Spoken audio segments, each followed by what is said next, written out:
Welcome back to the Clara CFO Group channel. Today we're going to talk about non-payroll costs. Non-payroll costs for the purposes of the PPP, Paycheck Protection Program. We already had our video about what's included in payroll costs, so if you missed that, I will link it below. Please make sure you go back and watch it because it's just as important to understand which side, what goes into payroll costs and what goes into non-payroll costs, okay? So non-payroll costs, remember that you need to spend up to 60% of your loan on payroll cost, but if you need to round out the rest of your loan in order to get it fully forgiven, they have allowed these particular non-payroll costs to have the program, you can use program funding to spend money in these ways or to use the money for these expenses. So 60-40. Now you don't have to spend 40% of your loan on these costs, but you can spend up to 40% of your loan on these costs. All right. So that is really critical. If you spend 100% of your loan on payroll costs, that's great. No worries. You don't include any of these costs when you go to apply for forgiveness. All right. You just don't need to. So don't even bother because it doesn't make any sense to try to track these when you don't need to. Okay. When it comes to non-payroll costs, there's some things you need to understand. We had originally 3 different types of expenses we were allowed to spend our money on when the CARES Act was first put out, those not eligible non-payroll costs. And then when the Economic Aid Act was passed in December of 2020, they added some additional categories. So if this, you might have always thought there was just 3 things you could spend the money on, but now we're allowed to spend our money on some extra stuff. So this has been really beneficial to maybe some businesses who didn't have full forgiveness, and then now they're able to add in some of these extra costs that they definitely spent money on. Non-payroll costs. If this is helpful to you, please give this video a thumbs up. Helps me out a whole lot. And also make sure you're subscribed for more information about the PPP program and just generally finance information for small businesses. Okay, so let's get into it. Non-payroll costs, what can be included?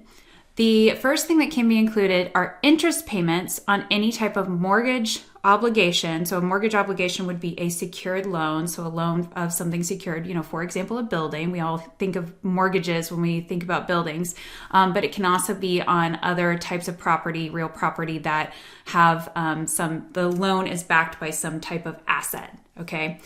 So the interest portion can be included for PPP. Now, these have to be things that were in place before February 15th, 2020. And I'm going to say that a couple times because the important part about these non-payroll costs is they want to it's really only eligible for things that on these first 3 categories that were in place before COVID. All right. So that's why they give that date of February 15th, 2020. And we're going to mention that for the next 2 categories as well. So the next thing that you can include are rent or lease payments for any property, any money spent during your covered period for properties and leases, rent that was in place before February 15th, 2020. And then the next thing is utility payments. So any type of utility that you have spent money on during the covered period, you can include those as a non-payroll cost. Now, I'm going to read to you exactly what the guidance says. It says, utility payments for the distribution of electricity, gas, water, transportation, telephone, and internet access, for which the service began before February 15th, 2020. That transportation piece is pretty specific to a certain type of transportation fee, but the gas piece can be both fuel for your vehicles for a business, directly for a business, if you can prove that, which is kind of hard to prove sometimes, but hopefully you're saving your receipts like you should for gas. And then it's also the utility of gas. So if it's powering your building, that would be included as well. So those 2 things can be included under the gas category under utilities here. So the next thing that can be included, and this starts kind of the new stuff that we can now include because of the Economic Aid Act. And this goes to original PPP loans and new second draw PPP loans. So whether or not they kind of wrote in this information like it was written into the original CARES Act. They actually wanted this saying, hey, this goes retroactively too. So if you needed to go back and try to claim some of these expenses, you could if you haven't applied for forgiveness yet. All right, so the first one is what's called covered operations expenditures. And this is covered operation expenditures is a payment for a software and software or cloud computing services that help your business run. So here they're really just talking about any of the things that we use in our business. Let's talk about like email, word type processing, things like Microsoft products or Adobe products, or things like your CRM that you might use to keep track of your sales and your leads. It might be a video editing software that you use in your business, or it might be an inventory management system, your accounting system, your payroll processing system. All of those fees, all those things that we're paying for now, software as a service, software subscriptions, either the one-time purchase of them or ongoing purchases, these can be included under this covered operating expenditures.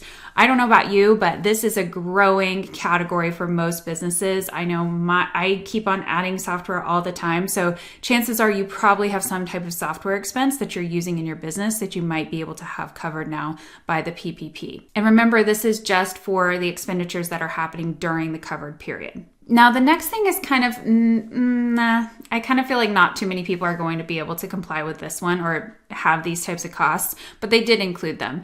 It's covered property damage costs. So this is specifically talking about any property damage that happened during the riots this past summer, public disturbances, they're calling them, from looting and vandalizing, from some of the protests that were happening over the summer and into the fall, and really that are probably still happening in different places in the country. We've had lots of public disturbances this past year, and with that, they're saying if you were a business that experienced loss and it was not covered by your insurance, you can use PPP funds to help cover those expenses. All right, so not very many people are going to use that, but it is something to be aware of. Now, the next thing is covered supplier costs. Now, this is the next one that's really getting people tripped up, and if you read the wording of it, I promise you'll understand why, because it is just the way that it's worded is really kind of tricky. I'm going to read it to you and then we're going to talk about it.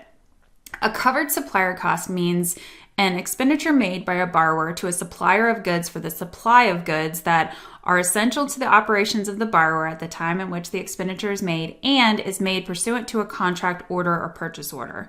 It goes on to just say that purchase order needs to have been in effect before the covered period with respect to the applicable covered loan, or with respect to perishable goods in effect before or any time during the covered period with respect to the applicable covered loan. So what they're saying here is they're saying, yes, you can use this money and have it be an eligible non-payroll cost for the purposes of PPP if it was inventory that you paid to a vendor for goods for your business that were required for your business and also were a legitimate purchase order. So you had an order in place or before you got the loan. So what they're trying to do is sort of help you maintain status quo, because one of the things I've talked about a number of times is that this loan is really meant to help you maintain status quo. So if you can prove that you had a contract or a purchase order or an order for goods before your covered loan, you're going to be able to have a good case to support the fact that these are covered supplier goods, covered supplier costs. Okay, so if it was before your covered period and it was essential to the purposes or for your business during the covered period, then these costs can be included. All right, so read over that detail and make sure that you comply. I think a lot of people thought this is just going to mean, every inventory purchase that we have during the time is a PPP expense. And I don't think that's really what it's saying. I think it's trying to say, if you were on the hook to buy goods and you needed them during the time, then those types of expenses can be included here. Okay, and now the last one. This is one that I think a lot of businesses might be able to take advantage of. So it's covered workers' protection expenditures. There has been lots of frustration about people saying, hey, we've had to buy so much, we've had to do so much modification just to have customers come back into our places, just have to have clients come back, where we have to have tons of PPE purchases, masks, gloves, protective plexiglass screens. We've had to do a lot of modifications to our businesses now, and why aren't those covered by PPP? Well, now they are.